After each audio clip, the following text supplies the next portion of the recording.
ચૈતર વસાવાનો મુદ્દો પણ છેલ્લા ઘણા સમયથી ચર્ચામાં આવ્યો છે. ખાસ કરીને એને લઈને પણ હવે ક્યાંક આમ આદમી પાર્ટી ભેગી થવાની છે. કેજરીવાલ પણ ગુજરાત આવવાના છે ને એમના માટે થઈને લડવાના છે. આ વિષયને લઈને શું કહેવા માંગો છો? ચૈતર વસાવાની જે સમગ્ર બબાલ સામે આવી હતી એ બાદ જે તે થયું હતું ને, હવે કેજરીવાલ પણ ગુજરાત આવી રહ્યા છે. સરકાર એ મા બાપ છે. પાર્ટી બે નંબર.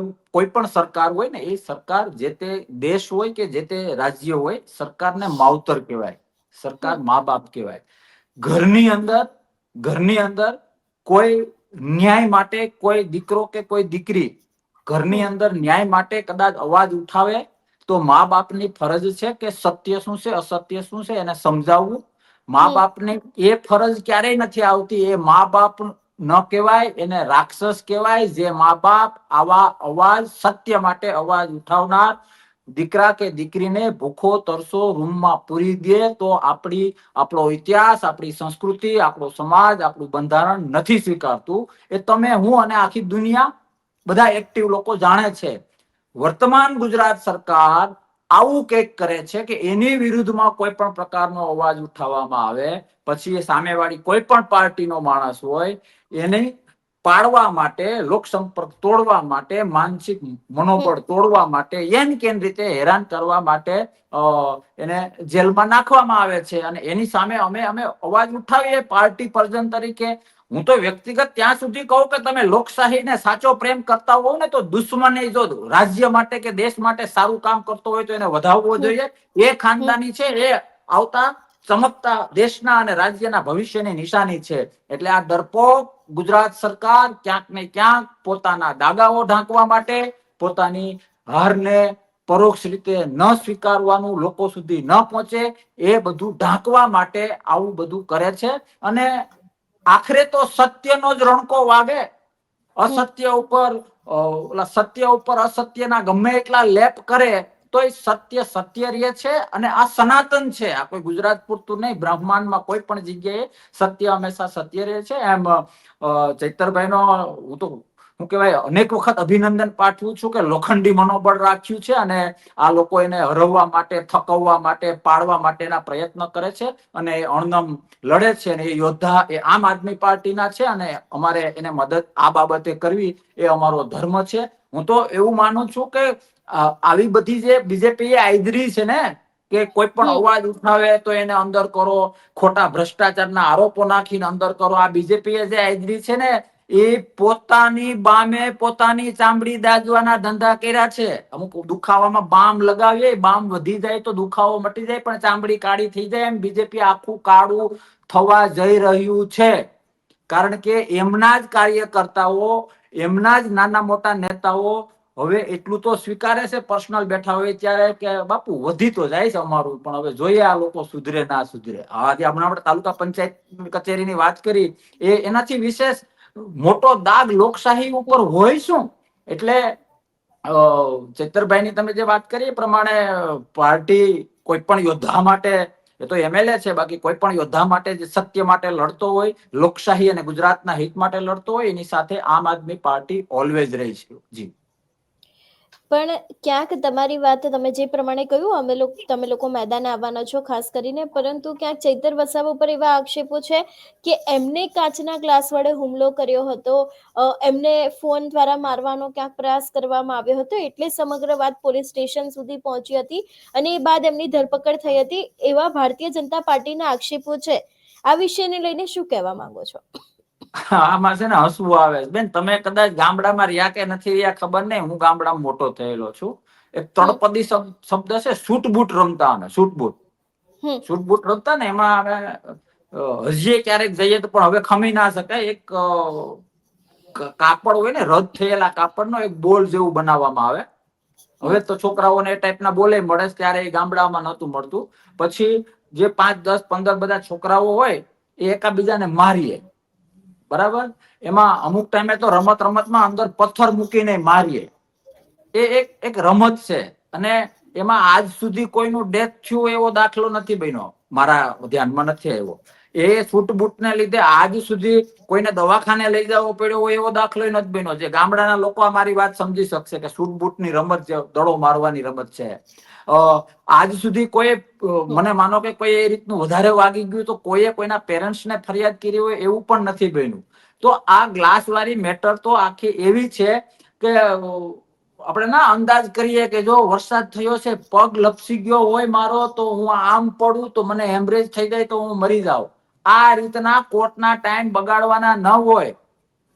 એ લોકો એવું કહે છે કે ગ્લાસ માર્યો એ માથામાં વાગ્યો હોત અને તો માણસ મરી જાત. આ કઈ રીતે ગળે ઉતરે છે?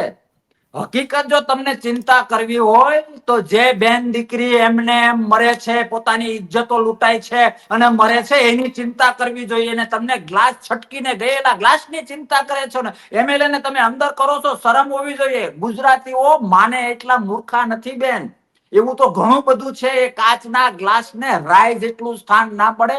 પહાડ જેવા ગુનાઓ થાય છે, લોકો લોકોને મારી નાખે છે, ન થવાનું થાય છે, બેન દીકરી હેરાન થાય છે, બેન દીકરી કઈ હાલી નથી શકતી એટલે સુસાઈડ કરીને મરી જાય છે.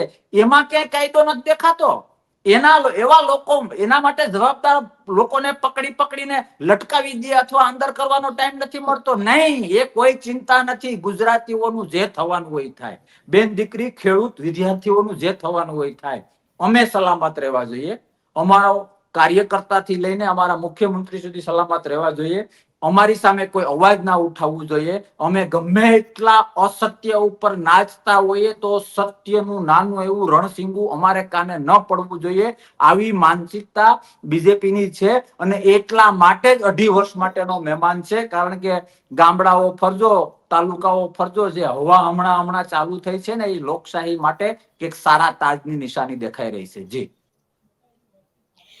બાપુ, છેલ્લા ઘણા સમયથી ક્યાંક ગુજરાતમાં નકલીની ભરમાર જોવા મળી છે. ઘણું બધું નકલી પકડાયું છે. ત્યારે ફરી એક વખત ગોંડલની અંદર એક કચેરી પકડાઈ છે નકલી. શું કહેવા માંગો છો? લોકશાહીની હાલત જોઈને રડવું આવે છે, દુઃખ થાય છે, વેદના થાય છે. આપણે અમુક બાબતને ખાલી ચર્ચા કરી નાખીએ અથવા તો ન્યૂઝમાં વાંચી લઈએ અથવા જાણી લઈએ, પણ એની ગંભીરતા જે છે ને, એ આનાથી મોટી ગંભીરતા બીજી શું હોય? તાલુકા પંચાયતની કચેરી નકલી મળી, એ આપણે વાંચ્યું, સાંભળ્યું અને ભૂલી ગયા. પણ એ કચેરી ક્યારથી હતી અને આ કેટલા કેટલા લોકશાહીને, ગરીબને, ખેડૂતને, મધ્યમ વર્ગને રડાવવા વાળા ત્યાં ધંધા થયા છે. એમાં ઊંડું ઉતરવાની જરૂર છે.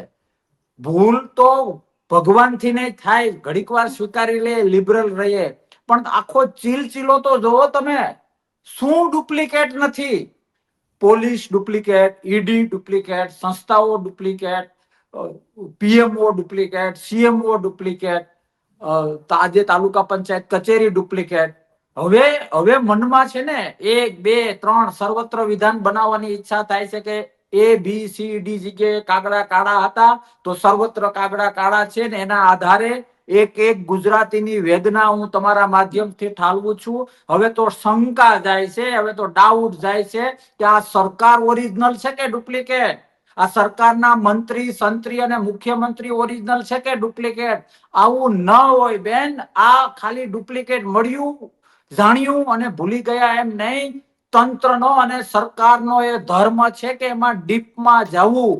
અને પહેલી વાર ખાલી કચેરી મળી ત્યાંથી વાત પતી નથી જતી. તાલુકા પંચાયત કચેરી ડુપ્લિકેટ કરવી બેન, રસોડામાં લોટ બાંધવો હોય ને તો 5 વસ્તુ જોઈએ.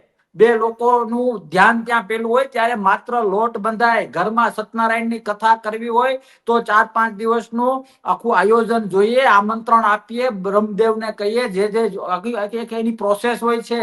એમ તાલુકા પંચાયત કચેરી મળી એ વાત ત્યાંથી પતી નથી જતી. અનેક મોટા મોટા લોકો આમાં સંડોવાયેલા હશે અને આ ચેનલ ખૂબ લાંબી હશે.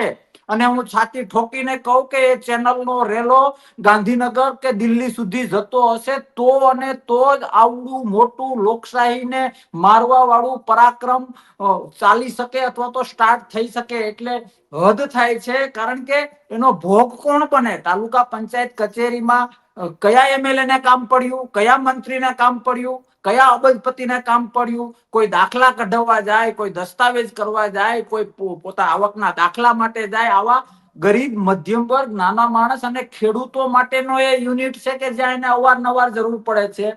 આવું ડુપ્લિકેટ મેં મારી જિંદગીમાં ક્યાંય જોયું નથી. એ તો દૂરની વાત, મારું રીડિંગ મેં ક્યાંય વાંચ્યું પણ નથી કે ક્રૂરમાં ક્રૂર દેશ હોય ને ત્યાં પણ આવું શક્ય નથી. સરકારને શરમનો છાંટો હોય ને તો આમાં ડીપમાં જવું જોઈએ અને ગુજરાતીઓને જવાબ દેવો જોઈએ કે આ અમારી ભૂલ છે, હવે પછી નહીં થાય. અને બીજું, સરકારે હવે તો એ પણ પુરાવા આપવા પડે કે અમારી સરકાર, અમારી મંત્રી, અમારા એમએલએ, અમારા મુખ્યમંત્રી પણ ઓરિજિનલ છે, ડુપ્લિકેટ નથી. એ પુરાવા આપવા પડશે, કારણ કે આ સરકાર ગુજરાતીઓનો ભરોસો 100% ગુમાવી ચૂકી છે. જી જી બાપુ, અમારી સાથે જોડાવા બદલ આપનો ખૂબ ખૂબ આભાર.